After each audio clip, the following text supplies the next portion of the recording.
오늘 말씀은 예수님의 그 가장 위대한 설교인 산상 설교의 그 결론의 말씀입니다. 결론의 말씀. 그 결론은 무엇인가? 여기까지 하신 말씀을 듣고 행하는 자는 지혜로운 자이고 예수님의 말을 듣고 행치 않은 자는 어리석은 사람 같다는 것입니다. 아마 역사상 가장 위대한 설교라고 한다고 하면은 예수님의 이 산상 설교를 우리가 들을 수 있습니다. 그러나 아무리 좋은 설교도, 아무리 좋은 하나님의 말씀이라도 그 말씀을 듣고 행치 아니한다면은 그것은 어리석은 것이다. 그 지혜로움, 그 말씀을 듣고 행하는 자의 그 지혜, 그건 어떤 것인가? 마치 집을 반석 위에 지은 사람 같다는 것입니다. 어리석은 자는 마치 집을 모래 위에 지은 그러한 사람과 같다는 것입니다.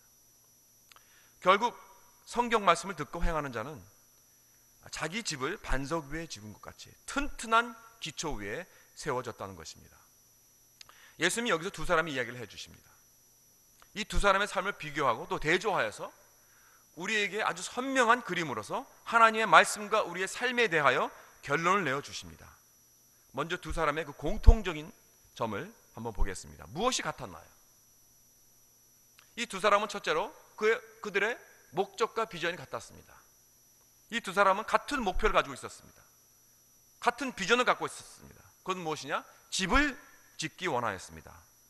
이 같은 꿈을 가지고 이제 삶을 세워나가는 그러한 아마 젊은 사람들이었던 것 같아요.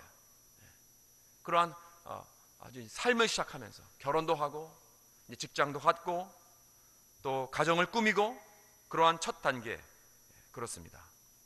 이 모습을 보면서 제가 대학을 졸업하고 첫 직장 생활을 다닐 때 생각이 납니다. 다들 뭐 젊고 같이 시작한 그런 커리어맨들이 그런 많았습니다.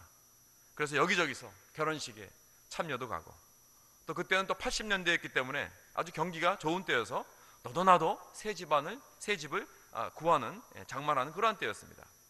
그래서 집을 사서 뭐 오픈하우스도 하고 사람들을 초대하고 또 아기도 낳고 하는 그러한 때였습니다.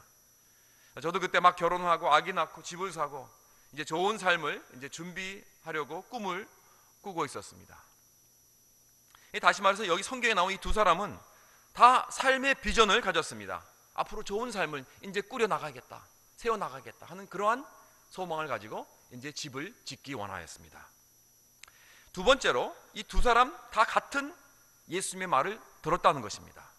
둘 다 똑같이 앉아서 설교를 들었습니다. 말씀을 공부했습니다. 여기 24절과 26절에 보면은 나의 이 말을 듣고 라고 똑같이 하나도 틀리지 않고 말씀했습니다. 다시 말해서 둘 다 같은 교회에서 다니면서 목사님의 설교를 같이 들었습니다. 두 사람이 다 영적 진료를 받았습니다. 어쩌면 이 두 사람 다 하나님의 말씀을 사랑하고 좋아했을 것입니다. 그리고 열심히 그 말씀을 잘 들었습니다. 뭐 한 사람은 말씀 듣기를 좋아하고 다른 사람은 말씀을 막 경멸하고 이게 아니었어요. 같이 열심히 성경 공부에 참석하고 예배 시간에 열심히 설교 말씀을 잘 듣고 둘 다 성경 중심적인 삶을 살려고 했던 사람들 같습니다. 성경을 사랑하는 사람들이었습니다. 열심히 성경도 읽었습니다. 매일같이. 이렇게 두 사람 다 같은 삶을 살기 위해서 집을 짓는 그런 비전을 가졌고 또 둘 다 같이 하나님의 말씀을 배우고 들었다는 거예요. 이 공통점입니다. 그 다음에 세 번째 공통점은 무엇인가? 두 사람 다 똑같은 풍랑을 맞았다는 거예요. 25절과 27절을 보세요. 비가 내리고 창수가 나고 바람이 불어 그 집에 부딪히되, 그렇죠? 똑같은 표현입니다. 하나도 한 단어도 틀리지 않아요. 한 글도 틀리지 않습니다. 그렇죠? 그렇다면 이 결론이 무엇이냐 하면은 두 사람이 다 한 동네에 살았다는 것입니다. 한 사람은 뭐 모래가 많은 그런 바닷가에서 살고 다른 사람은 저 돌이 많은 들 지역에서 살았다는 것이 아니고 한 동네에서 같이 살았다는 것입니다. 그래서 풍랑을 만나서 똑같은 풍랑을 만난 거예요. 그렇잖아요, 여러분. 어떤 뭐 허리케인이 그 동네를 지나가면은 바로 옆에 동네, 같은 동네에 사는 사람들은 한꺼번에 다 같이 풍랑을 만나는 거죠. 그러니까 두 사람은 그 배경이 비슷하다는 것입니다. 한 동네 사람들입니다. 같은 교회 나가고 같이 신앙생활을 하고 같은 성경 공부하고 서로 교우들과 함께 교제하고 살아나갔던 그러한 사람들입니다. 여기 앉아있는 여러분들 다 이 동네에 사시잖아요. 그렇죠? 그리고 같은 한 교회 나오시면서 다 같은 서로 친교하며 교제 나누며 살아가는 그러한 똑같은 배경의 사람들입니다. 그런데 여기 두 사람 다 풍랑을 만났다는 것은 또 한 가지를 의미하고 있습니다. 즉 풍랑은 우리 모두에게 다가오는 것입니다. 지혜로운 자나 어리석은 자나 부자나 가난한 자나 크리스찬이나 세상 사람들이나 누구에게나 다 풍랑이 있는 거예요. 풍랑은 차별하지 않습니다. 인생이란 게 항상 햇빛만 쨍쨍 쬐지 않습니다. 비바람도 치는 날이 옵니다. 기쁨에 환희도 있지만 슬픔에 눈물도 있는 것입니다. 우리 모두가 다 겪는 풍랑이 있다는 것입니다. 물론 그 풍랑은 사람마다 강도가 다를 수 있습니다. 그러나 여기 예수님의 비유가 말하는 것은 우리 모두가 다 겪는 비바람과 홍수가 다 있다는 것입니다.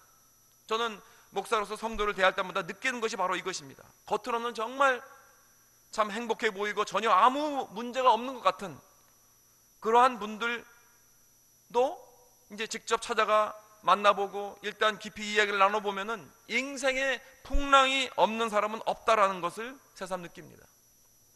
다 각자의 십자가가 있고 말 못할 사정들이 다 있다는 것입니다.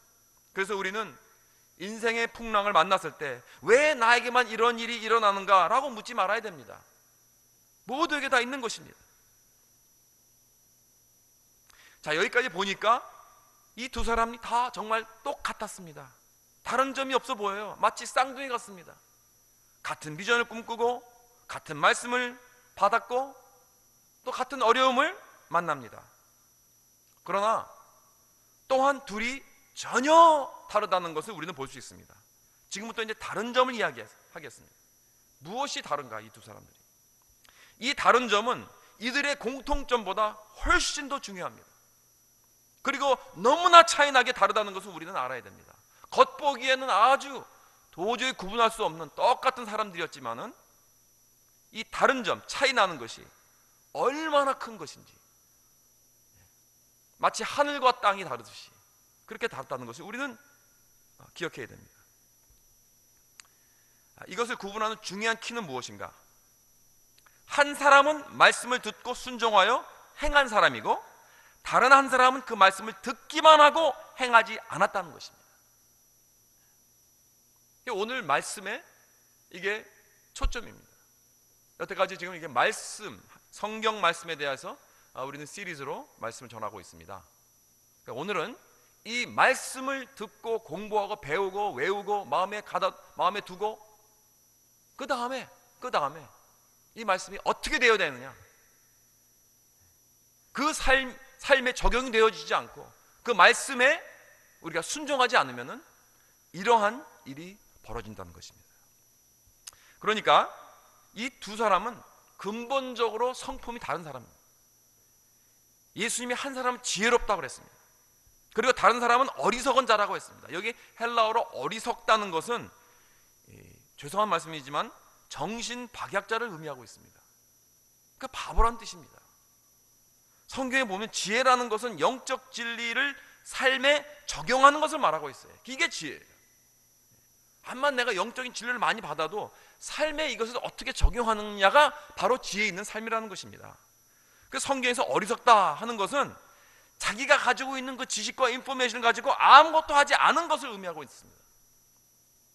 그래서 야고보서 1장 23절을 보면 이런 말씀이 있습니다. 누구든지 도를 듣고 행하지 아니하면 그는 거울로 자기의 생긴 얼굴을 보는 사람과 같으니 제 자신을 보고 가서 그 모양이 어떠한 것을 곧 잊어버리거니와, 이런 말씀이 있어요. 여기서 야고보는 하나님의 말씀이 무엇 같다고 했습니까? 거울 같다고 했습니다. 그렇죠? 나의 모습을 보게 합니다. 말씀을 읽고선 이게 바로 나구나, 나의 모습을 비춰주는 거예요. 이게 성경이라는 거예요. 무엇이 내가 잘 되고 있고 무엇이 잘못되고 있구나 하는 것을 이렇게 보여주는 게 바로 성경입니다. 그래서 내가 예를 들어서 아침에 일어나서, 여러분 거울을 다 보시죠. 거울, 화장실 갈 때마다 거울이 있으니까 또 거기서 거울을 봅니다. 지나갈 때 혹시 거울이 옆에 있으면 또 슬쩍 내 모습을 봅니다. 그렇잖아요. 이게 다 우리 모든 사람들 같아요. 지나가다 탁 거울이 있으면 딱 내 모습이 보이면 그냥 지나가지 않죠. 얼른 훅 뜯어봅니다. 뭐 묻지 않았나? 혹시 뭐 옷이 좀 이상하지 않나? 뭐가 좀 머리가 흐트러지지 않나? 예? 잠깐이라도 체크를 하고 지나갑니다. 그렇잖아요. 예. 그 뭐가 잘못된 것이 발견되고 나면은 우리는 즉시 교정을 합니다. 고칩니다. 이게 중요한 거예요. 그래서 우리가 거울을 보는 거 아닙니까? 내 자신을 똑똑히 진실되게 볼 수 있으니까. 우린 이렇게 내 자신을 봐야 합니다. 그런데 만약 내가 그 거울에 있는 내 모습을 보고 나서, 예를 들어서 자고 일어나서, 우리 다 자고 일어나면 우리 모습도 다 아시잖아요. 그렇게 뭐 아름답지 못합니다. 막 머리가 흥크러져 있고, 뭐 눈곱이 막 끼고, 어떤 사람들은 이렇게 막 침이 질질 이렇게 나는 걸 이렇게 보여지고, 하여튼 뭐 이렇게 아주 어글리한 그런 별로 이렇게 보기 좋지 못한 그런 모습이 보여집니다. 얼굴 먼저 딱 아침에 일어나서 그 화장대를 아니면 그 거울을 볼 때, 그렇죠? 아주 으시시합니다. 그런데 예를 들어서 그 모습을 가만히 들여다보고는 고개를 갸우뚱하고 It's okay 하고 그냥 집을 나선다고 합시다. 여러분, 그럴 사람이 어디 있겠습니까? 그런 사람 없죠. 뭔가 잘못됐으면 분명히 깨끗이 씻고 머리를 고치고, 여자 같은 분들은 화장을 하고, 그렇죠? 그러고 나서 나가지 않습니까? 그런데 성경 말씀을 보고는 그런 사람들이 많다는 것입니다. 거울을, 우리의 겉모양을 보게 하지만 거울을 통해서 성경은 우리의 속모양, 우리의 인사이드를, 우리의 영적 상태를 보게 하는 것입니다. 그래서 우리가 가지고 있는 이 귀한 성경의 진리를 알고 깨닫고 아무것도 하지 않는 사람을 보고, 바로 이런 거울을 보고 완전히 흐트러지고 완전히 으시시한 그러한 모습을 가지고 그냥 밖으로 나가는, 아무것도 하지 않고 고치지 않고 그런 어리석은 자와 같다 하는 것입니다. 이렇게 어리석은 사람과 지혜로운 사람은 근본적으로 다릅니다. 겉으로는 보기에는 전혀 다를 것이 없지만 그 속은 아주 근본의 성품이 다른 사람이라는 것입니다. 그렇다면 이 두 사람을 전혀 다른 사람으로 만들어 놓은 것, 그것이 무엇일까요? 그건 기초입니다. 기초가 다르면 그 사람은 근본적으로 다르다는 것입니다. 지혜로운 사람의 그 삶은 그 기초가 반석 위에 집을 세웠다고 했습니다. 반면에 어리석은 사람은 모래 위에 세웠다고 했어요. 둘 다 같은 비전을 갖고 있고 같은 배움을 받았고 또 같은 풍랑이 있었지만은 그 기초가 완전히 달랐습니다. 그렇다면 이 두 다른 기초, 즉 이 반석의 기초가, 이 모래가 있고 반석의 기초가 있고 또 모래의 기초가 있는데, 이 다른 점은 무엇일까요? 누가복음 6장 48절에 보면은 이 누가는 이 두 사람의 다른 점을 조금 더 자세하게 설명합니다. 이렇게 나와 있어요. 집을 짓되 깊이 파고 주초를 반석 위에 놓은 사람 같으니 그랬어요. 이 지혜로운 사람 말합니다. 반석 위에 지은 사람을 뭐라 그러냐면 집을 짓는데 먼저 깊이 팠다 그랬습니다. 여기 지혜로운 자는 깊이 파는 거예요. 먼저. 그러니까 반석 위에 집은 더 힘이 듭니다. 돈도 더 듭니다. 시간과 에너지가 더 필요합니다. 자비가 더 필요한 거예요. 그냥 모래 위에, 흙 위에 그냥 짓는 집은요 아주 간편하고 빨리 하게 되죠. 이동하는 모래 위에 집은 지금 급하게 지을 수 있습니다. 얼른 올라갈 수 있습니다. 그러나 반석 위에 집은 절대 빨리 되지 않습니다. 자, 그 기초를 어떻게 쌓느냐를 볼 때 그 두 집 짓는 사람이 근본적으로 다르다는 것을 우리는 알 수 있는 거예요. 어리석은 사람은 사람들에게 보여주기 위해서 집을 짓는 거예요. 다시 말해서. 반면에 반석 위에 지은 사람은 그 집이 오래 남기 위해서 집을 지었습니다. 어리석은 사람은 그 집이 얼마나 오래 남는 것을 하는 것은 상관하지 않습니다. 그냥 지나간 사람들이 보고 와, 저 집 멋있다. 사람들에게 보여주기 위해서. 다시 말해서 그 집은 깊이가 없습니다. 마치 뿌리 없는 나무처럼 말입니다. 혹시 이태리에 가보신 분은, 피사의 사탑을 가보신 분은 혹시 있는지 모르겠습니다. 뭐 인터넷 보면 뭐 픽처 나오죠. 여러분 둥그런 빌딩, 멋있는 둥그런 빌딩인데 이게 이렇게 기울어졌어요. 기울어진 탑 아시죠, 여러분? 많이 보셨을 거예요. 그 원통으로 모양으로 이런 빌딩 디자인 정말 멋있고 아름답습니다. 1173년에 착공을 했다고 합니다. 그때는 수직이었습니다. 근데 13세기에 들어서서 그 탑의 기울어짐이 이제 발견되었다는데 그 탑의 높이가 179피트입니다. 그러니까 빌딩으로 말하면 한 18층 정도 된다고 합니다. 그러니까 꽤 높죠. 18층 빌딩이니까. 계단은 297개로 이루어졌으면서 현재 기울기의 각도는 약 5.5도라고 합니다. 그 기울기의 진앙이 이제 여러 차례 보수 공사로 이제 멈추게 되었다고 하는데 왜 이 탑이 기울기 시작했는가? 그때 두 가지 이유입니다. 첫째로 이 땅이 습지라고 합니다. 습지. 그러니까 좀 이게 땅이 벌써 이게 단단하지 못해요. 습지니까. 벌써 아주 악조건의 땅입니다. 거기다가 지었어요. 이 피사라는 그 뜻이 습지라는 뜻이라고 합니다. 둘째로 이 탑의 기초는 땅 밑으로 10피트밖에 들어가지 않는다고 합니다. 10feet. 그러니까 얼마나 짧습니까? 그 높이에 비해서. 그러니까 그 아름다운 탑을 지을 때 이 빌드한 사람이 뭔가 급했어요. 지금 밑으로 좀 더 깊이 들어가서 내려가야 되는데 뭐 돈이 딸렸다든가 뭐 시간이 딸렸다든가 뭐 대충 좀 내려갔다가 얼른 막 빨리 올려서 멋있는 빌딩을 올리길 원한 거예요. 그러니까 이 건물은 얼마 가지 않아서 아무 쓸모없는 그런 건물이 되었습니다. 그냥 관광객들의 구경거리밖에 되지 않았습니다. 그러니까 결국 어리석은 자의 집같이 그런 보여주는 그러한 건물이 되었다는 것입니다.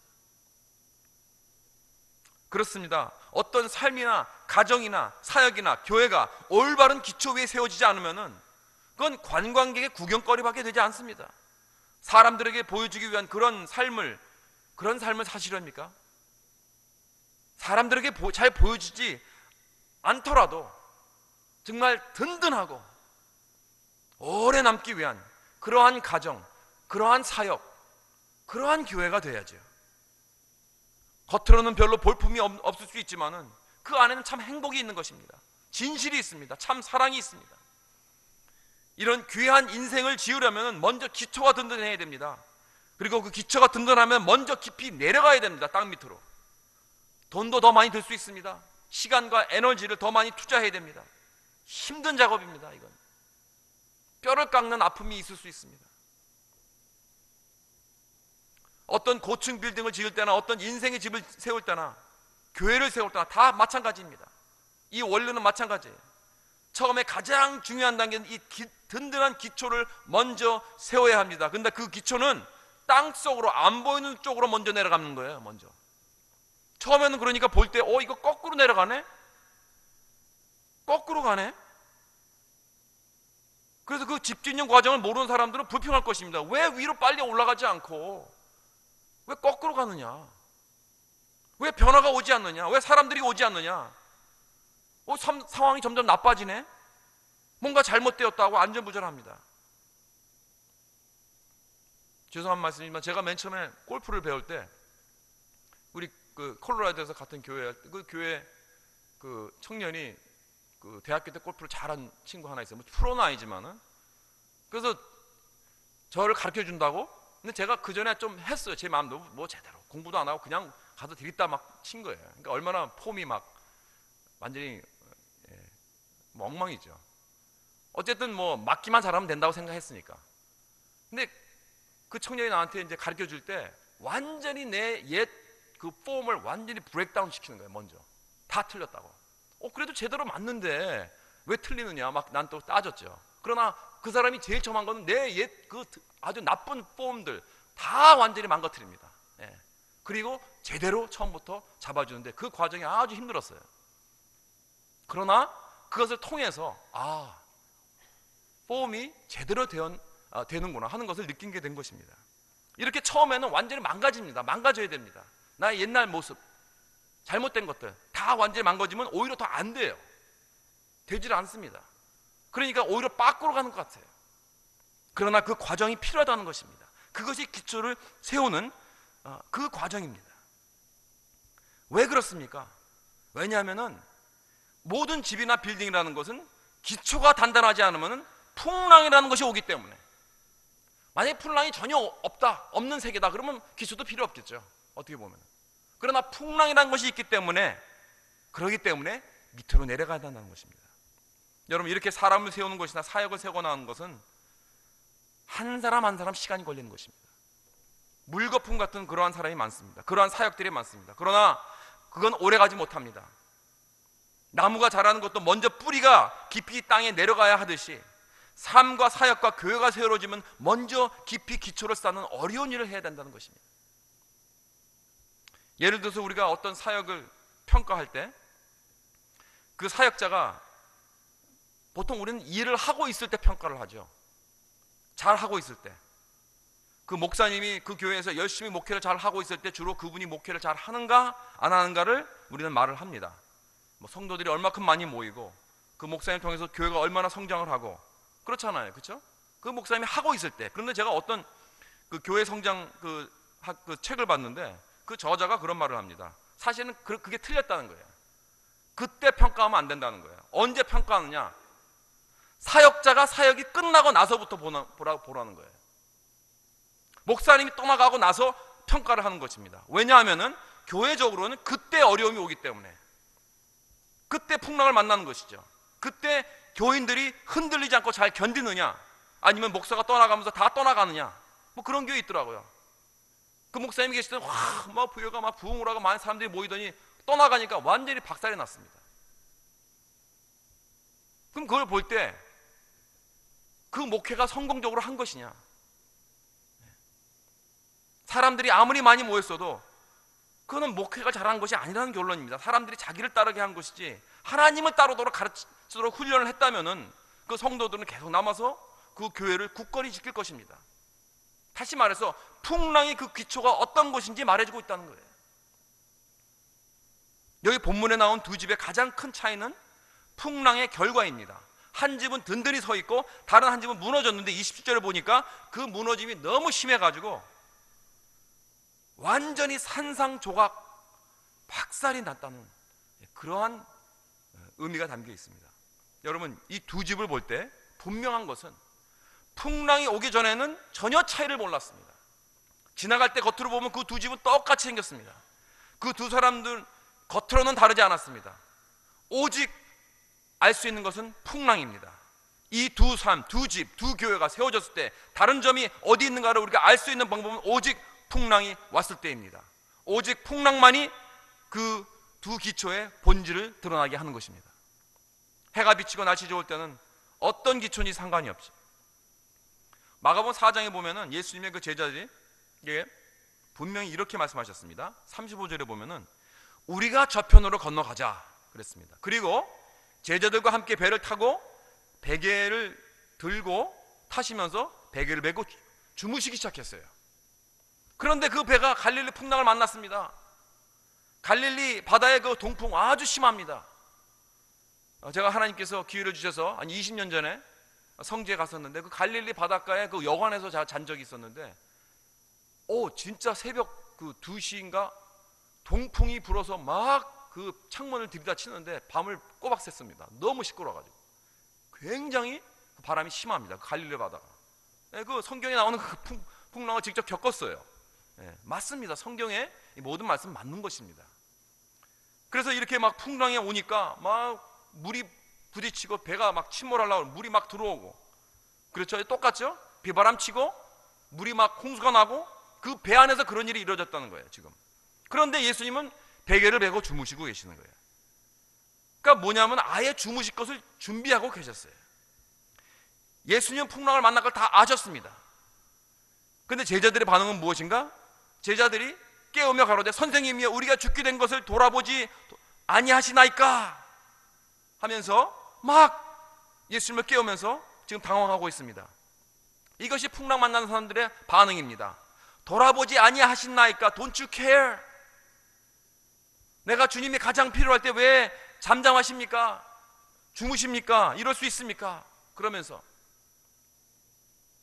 그럴 때 예수님께서 깨셔서 하시는 말씀이 어찌하여 이렇게 무서워하느냐? 너희가 어찌 믿음이 없느냐? 아니 예수님, 당연히 지금 죽게 됐는데 무서워하죠. 물에 잠겨 되었으니까 당연히 무섭지. 이게 무슨 말씀입니까? 그때 예수님이 일어나 바람에게 꾸짖으시고 바람에게 고요하라 하시니까 모두 다 잔잔해졌다고 했습니다. 여러분, 왜 예수님이 이렇게 하셨죠? 그건 예수님이 배를 타시기 전에 분명히 제자들에게 말씀을 하셨기 때문입니다. 얘들아, 우리가 저편으로 건너가자. 즉 우리가 여기서 떠나서 저편으로 가게 될 것이다, 그런 말씀입니다. 그러나 제자들은 그 말씀을 까마득하게 잊고 있었습니다. 풍랑은 하나님의 말씀을 잊게 하는 경향이 있어요. 비와 홍수와 바람과 하나님의 진리의 그 홍수가 나게 되면은 하나님의 진리의 말씀을 잊어버리게 합니다. 내가 날씨 좋을 때는 그때 열심히 배워가지고 풍랑 속에서 이 적응을 잘 못한다는 거예요. 그러지 못하고 풍랑 속에서 두려움 때문에 완전히 몸이 굳어버리게 되는, 아무것도 생각이 안 납니다. 막 허우적거립니다. 인생의 풍랑에서 완전히 풍지박살이 난 것을 경험한 분들도 많이 계실 겁니다. 그때는 여러분 말씀이 잘 기억이 안 나죠. 하나님 앞에서 잘 기억이 안 날 것입니다. 여러분, 제자들의 문제는 말씀을 듣지 못한 것이 아닙니다. 분명히 예수님께서 저편으로 가자 하는 말씀을 다 들었습니다. 그러니까 중요한 것은 듣는 게 중요한 게 아니에요. 이 말씀을 환란해서 적응하는 것이 중요한 것입니다. 적용하는 것이 중요한 것입니다. 왜 하나님은 우리에게 풍랑을 주시는 걸까요? 왜냐하면 내가 풍랑 속에 있을 때 내가 배운 진리를 의지하고 있는가 아닌가, 아니면은 그냥 그 진리를 머릿속에 듣고만 있었나 하는 것을 밝혀주는 것입니다. 여러분, 내가 주일날 설교 때 아멘 하고 하는 거하고 월요일날 삶의 풍랑 속에서 아멘 하는 거하고는 차이가 있는 것입니다. 여러분, 내가 정말 나의 기초가 흔들리지 않는 반석으로 되었다면 그 말씀은 내 삶 속에 적용이 될 것입니다. 내가 모든 것이 잘 될 때 하나님께 예배 드리는 거하고 내가 막 죽을 지경이 될 때 하나님께 예배 드리는 것은 차이가 있습니다. 여러분, 말씀 그 중심의 설교의 목표는 뭔지 아십니까? 여러분, 제가 매주마다 아니면 금요일 새벽 기도마다 말씀을 준비하고 말씀을 드리는데 그 목표가 뭔지 아십니까, 여러분? 그거는 그냥 마치 예를 들어서 우리가 식당에 가서 메뉴를 그냥 읽는 걸로 끝나는 게 아니에요. 우리는 그 만찬을 먹어야 됩니다. 그래서 말씀의 만찬 앞으로 데리고 가서 먹게 하는 것이, 그게 내 목표입니다. 하나님의 진리의 말씀으로 나의 행동을 바꾸게 하는 것입니다. 그것이 진짜 은혜 받은 거예요. 여러분, 은혜 받았다는 것이 내가 감동받았다는 것이 아닙니다. 말씀에 은혜 받았다는 것이 내가 참 듣기가 좋았다, 재밌었다, 이게 아닙니다. 말씀에 진짜 은혜 받았다 하는 것은 내가 그 말씀으로 살겠습니다, 말씀을 순종하겠습니다, 내가 월요일부터 나가서 이제 말씀을 내가 내 삶 속에 적용하겠습니다, 이게 은혜 받은 것입니다. 내가 눈물을 흘리고 할렐루야하고 아멘을 100번 외쳐도 그 진리의 말씀을 가지고 나가서 이 세상 풍랑 속에서 아무런 적용을 하지 않고 다 까마득하게 잊어버리고 그런다면 그건 모래 위에 집은 짓고 같은 것입니다. 한마디 말씀이라도 그것을 받아서 순종하고 내 삶에 적용을 할 때 반석 위에 지은 그런 지혜로운 집이 되는 줄 믿으시기 바랍니다. 이것이 하나님의 말씀의 설교의 목표입니다. 사랑하는 성도 여러분, 내가 풍랑을 만날 때마다 그것은 하나님의 말씀에 의지한다는 걸 보여주는 기회로 삼으시기 바랍니다. 야, 기회다. 이때 어떻게 할 것인가. 내가 이 제자들 같이 내가 막 난리를 치고 하나님 원망하고 이럴 것인가, 아니면 더욱더 내가 말씀을 붙들고 주님 앞에 설 것인가. 어떤 크루즈 배가 많은 사람을 태우고 알래스카로 크루즈를 가고 있는데 그 큰 배가 아주 심한 날씨를 만나서 막 흔들리고 있었다고 합니다. 그래서 사람들이 너무 무서운 나머지 막 그냥 소리를 지르고 난리를 치니까 그 배의 선장이 배 안에 있는 사람들에게 메시지를 전했습니다. 승객 여러분, 풍랑으로 인한 불편을 겪게 해드려서 죄송합니다. 혹시 여러분 중에 이 배가 침몰하지 않을까 두려워하시면 안심하시기 바랍니다. 이 배는 이런 풍랑을 다 감안해서 지어진 튼튼한 배입니다. 풍랑은 강하지만 이 배는 풍랑보다 더 강합니다. 안심하십시오. 이렇게 모든 승객에게 전했다고 합니다. 여러분, 지금 어떤 풍랑을 만나고 있고 또 앞으로 여러분은 어떤 풍랑을 만날지 전 잘 모릅니다. 어쩌면 여러분 중에서 풍랑을 지금 막 헤쳐나오고 있는 분들도 계실 것입니다. 어떤 분들은 이제 곧 풍랑 속으로 들어가고 있는 분들도 계실 것입니다. 또는 저 풍랑이 저희 코너에서 기다리고 있는 그런 분들도 계실 줄 압니다. 그러나 우리 주 예수 그리스도가 반석이 된다면, 말씀의 순종의 기초가 된다면 어떠한 풍랑도 우리를 넘어뜨릴 수 없습니다. 왜냐하면 우리의 기초가 바로 예수 그리스도가 되는 그런 우리의 삶이라면 어떤 풍랑을 감안해서 다 지은 배와 같기 때문입니다. 여러분, 기초라는 것은 어떤 지식이 아니에요. 내가 얼마큼 알고 있다는 것이 아닙니다. 하나님의 말씀은 내가 성경책을 팔에 끼고 다닐 때 드러나는 것이 아니에요. 바른 기초란 하나님의 진리가 나의 삶을 주관하고 나의 삶을 바꾸고 나의 삶에 놀라운 위로가 되고 내가 그 말씀을 온전히 적용하여서 순종하며 주님 앞에 온전히 설 때 그 능력이 나타나는 줄 믿으시기 바랍니다. 제가 어려서 이민 왔을 때 이 LA의 어떤 아파트에 살게 되었는데, 그 옆집에 제 정도 나이 된 어떤 백인 아이와 그 엄마와 살고 있었는데, 이 백인 아이가 조금 이렇게 애가 좀 삐쩍 말라 있고 좀 별로 운동을 잘 못하는 그런 아이였습니다. 그래서 그 엄마가 그 애가 좀 내상 강하게 하려고 그런 의도 같아요. 펀칭백을 사줬어요. 펀칭백이 뭔지 아시죠? 이게 딱 서 있으면 이렇게 펀치하기 좋으라고 막 발로 차고 뭐 펀치도 하고. 그래서 제가 옆에 있어가지고, 근데 제가 볼 때 그 엄마가 자기 아들이 좀 옆집에 사서 이 한국 아이처럼 튼튼하고 든직하게 자랐으면 하는 것 같았어요. 근데 저도 그래서 가끔 놀러 가서 그 백을 쳐봤는데 이상하게 아무리 때려도 넘어지지 않습니다. 한번 뻥 하고 치면 뒤로 바짝 자빠지는데 다시 딱 서는 거예요. 또 옆곁줄로 그냥 발길을 뻥 하니까 그게 딱 내려갔다가 다시 슉 하고 올라옵니다. 그건 왜 그런가? 그 펀칭백을 오뚜기로 만들었기 때문에 그렇습니다. 이 백이 밑에 무겁게 그걸 만들었기 때문에, 이 백의 기초가 아주 무겁기 때문에 아무리 온갖 주먹으로 뻥하고 발키스로 때리고 펀칭백을 얻어맞아도 뒤로 100번 넘어져도 100번 슉 하고 일어납니다.